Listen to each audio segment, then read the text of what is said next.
Hi అండి. Welcome back to my channel. నేనైతే బాగున్నాను. మీరు కూడా బాగుండాలని మనస్ఫూర్తిగా కోరుకుంటున్నాను. వీడియో వచ్చేసి చేపల పులుసు ప్రిపరేషన్ అండి.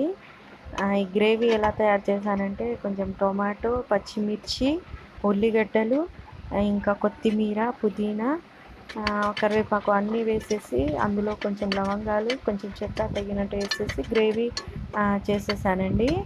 ఈ గ్రేవీని ఒక కొంచెం మందపాటి గిన్నెలో వేసి కొంచెం అడుగు అంటకుండా పచ్చి వాసన పోయేదాకా ఉడికించుకోవాలండి. ఉడుకుతున్నప్పుడు ఇందులో స్పైసెస్ వేసుకోవాలి. కారం పొడి, పసుపు, ధనియాల పొడి, జీలకర్ర పొడి అవన్నీ వేసేసుకొని కలుపుకోవాలి పచ్చి వాసన పోయేదాకా. నేనైతే ఈ స్టైల్లో చేపల పులుసు చేస్తానండి. మీరు ఏ స్టైల్లో చేస్తారో నాకు కామెంట్ చేయండి. మాది తెలంగాణ సైడ్ అనమాట. నేనైతే ఈ విధంగానే చేస్తాను. చాలా బాగా కుదురుతుంది చేపల పులుసు. ఇంకా ఇది ఉడికిపోయాక కొంచెం చింతపండు పులుసు పోసుకోవాలండి. ఇందులో చింతపండు పులుసు పోసుకున్నాక కొంచెం ఉప్పు చూసుకోవాలి.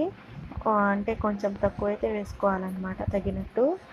తర్వాత బాగా ఉడకబెట్టాలండి. కొంచెం చిక్కగా దగ్గర పడేలాగా ఉడికించుకొని అందులో చేపలు వేసుకోవాలి. తర్వాత అప్పుడే కొంచెం గ్రేవీ చిక్కబడి కొంచెం మంచిగా వస్తుందండి. టేస్ట్ కూడా బాగుంటుంది. చేపలు అయితే ఫ్రెష్ చేపలు దొరికాయి అన్నమాట మాకు నిన్న. అయితే ఐస్లో పెట్టనివి కాకుండా కొంచెం ఫ్రెష్ అన్నమాట. ఫ్రెష్ ఉంటే కొంచెం పులుసు కుదురుతుందండి, టేస్ట్గా ఉంటుంది.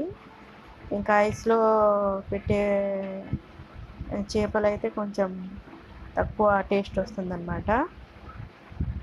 నా చేపల పులుసు మీకు నచ్చితే ఒక లైక్ చేయండి, సబ్స్క్రైబ్ అయితే చేసుకోండి. ప్లీజ్ సపోర్ట్ చేయండి. Okay friends, bye.